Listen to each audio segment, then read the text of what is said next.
এবছর 50 ধরনের ওষুধের দাম বেড়েছে 140% পর্যন্ত।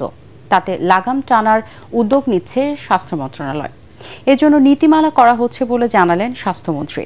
সচিবালয়ে বিএসআরএফ সংলাপে তিনি আরও বলেন, জটিল পরিস্থিতি ছাড়া সিজারিয়ান অপারেশন বন্ধের নির্দেশনা দেওয়া হয়েছে।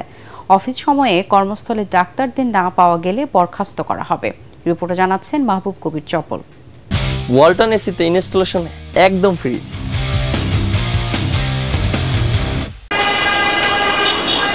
নিত্যপণ্যের সাথে পাল্লা দিয়ে বাড়ছে ওষুধের দাম।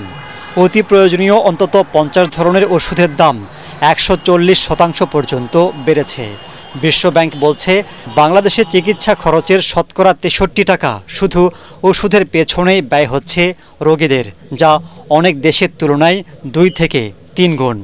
দেশে 4000 জেনেরিকের 35,000 ব্র্যান্ডের ওষুধ তৈরি হয়।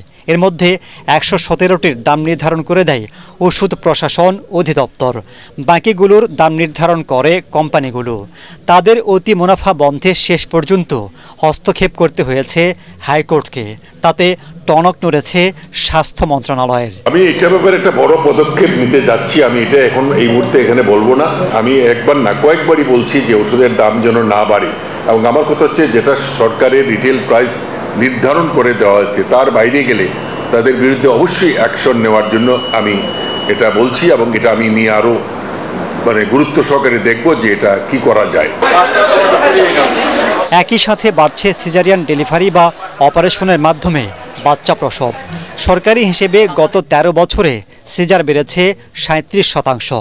বেসরকারি হাসপাতালে শতকরা 83 জন নারীর অপারেশনের মাধ্যমে বাচ্চা হচ্ছে, আর সরকারিতে এই হার 36%। সিজারিয়ান অপারেশন সম্বন্ধে যেটা বলছেন, আমি কিন্তু এটা নিয়ে প্রত্যেক যেখানেই যাই আমি প্রথমেই তাদের ওটির খাতাটা দেখি কতটা সিজারিয়ান হয়।